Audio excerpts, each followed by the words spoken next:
What's up, everybody? I got a very special podcast. We're going to do a little quick one. We are at Ladies Love Lemon Drops, and I'm here with a very, very special guest, man. It's a long one coming. Molly with the most.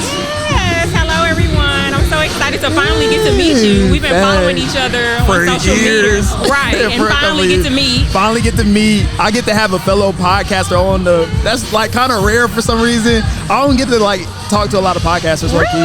Not really. Oh. It's usually like artists, business owners. You know what I'm saying? Yeah, so this is like exciting. You know what I'm saying? Like a fellow colleague almost. You know what I'm saying? So Molly Most, tell me just a little bit about yourself. First time meeting you. How'd you get into podcasting? Because that's always interesting to me.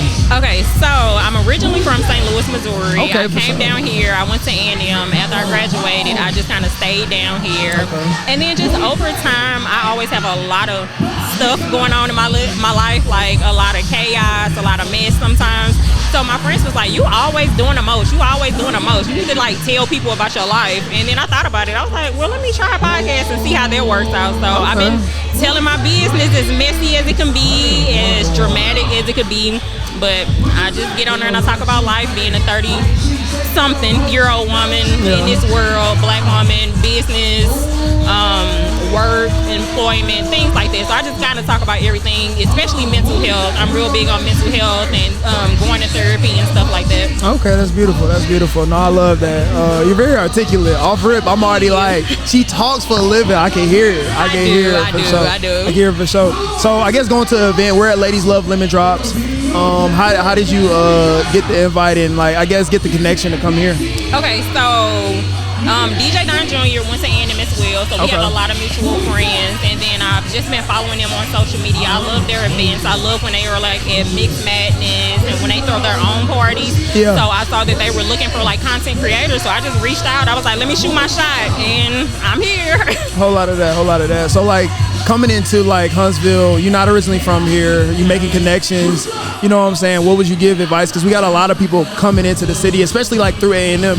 A&M kind of brings a lot of young people into the city every year. So what tips would you give? I would say you definitely have to network. You definitely have to mingle and be social. At first, I wasn't a social person. I was more reserved. Like, I didn't talk unless people talk to me. But it's like now, like getting out there, just meeting people, you have to be vocal. You have to present yourself. Like when I just came up to you, like, wait a minute. So you have to just like engage with people, whether you're shy or antisocial, nonchalant, just kind of push yourself out there. Go to different events, look and see what's going on around the city, and just meet people. Get into groups, get into their social media, whatever you have to do. But networking is like the main thing. Yeah, I think that's what podcasting and networking taught me is small talk. Because I used to not be a small talker. If it wasn't like a reason or for us to talk or like a deep reason, I really wasn't into it. But small talk has like its purpose in place. Like, yeah, like when we're talking business and things that's going on and stuff like that, I could do small talk. But when it's just like, how's the weather? How's I don't like that small talk. But networking, what's going on, what you into, like tell me about yourself, I could do that one. Just something to get the conversation started. Definitely. And for the guys, like it helps you kind of talk to girls too. Podcasting helped me like talk to, you know what I'm saying? Because you're meeting so many different people. You're like out there engaging. And then it's just like some of the like guests and stuff that you have, you could build friendships with afterwards, whether it be personal or business, like professional, or it's just you meet them and like see them in passing, like, all right, how you been? But it take that nervousness off a little bit. It does. I used to be so nervous in the beginning. Like I said, I used to be real like reserved and shy, so it helped me, like you said, like loosen up to be comfortable with speaking to people. It kind of, you realize it ain't really that deep. Because it's just like, look, we both human, we both out here trying to have a good time. Like, tell me about yourself, what you got going on. I'm gonna do the same, and hey, let's have fun. And if something weird happens, it's usually funny. Facts. Nah. So what's some things that you would like to see in the city as far as like podcasting and stuff in the future? Because like it's only so many of us, I feel like, in the city. Like we have a lot of artists, we have a lot of DJs, promoters, yada yada yada, all those roles. Podcasting is kind of new, so it's not as many people, I feel like. So there are a couple that I know and some that I would like to, mingle with, but I do wish that the podcast community can grow.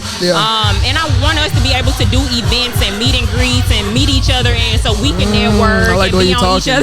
I like the way you're talking. And be on each other's like shows and help promote. Yeah. And I wish that it can grow. Like no matter what style of podcast you have, whether it's mental health or whether it's like just music or if you just trying to talk about like whatever's going on, like I think we can all intertwine and build a community. For sure.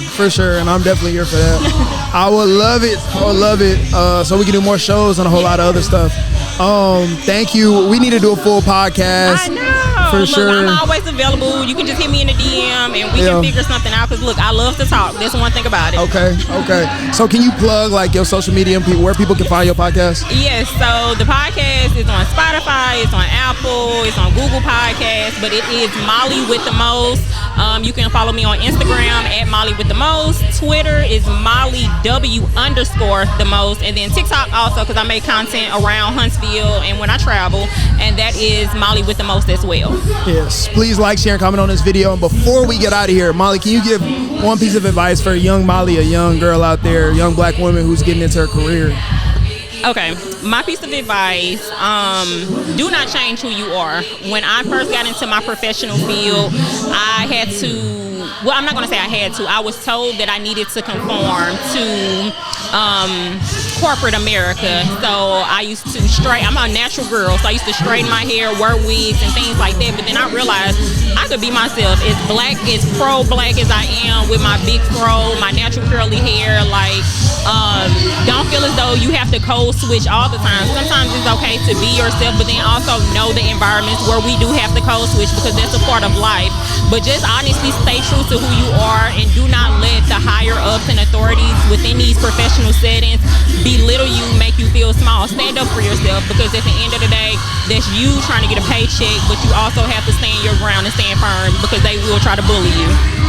Yeah, I like how you brought in code switching because honestly, the more I learn, I feel like I can talk the way I want to talk. Honestly, you just gotta talk like you talking in front of your grandma. Yeah. You know what I'm saying? Like, That's true. as long as you're not cussing, saying nothing, you know what I'm saying? Like, Right. you can't talk how you talk to your friends. Just talk, but you don't gotta change your accent. You don't gotta do all that. Yeah, that's true. You ain't gotta do all that. They make you feel as though you have to, but you don't.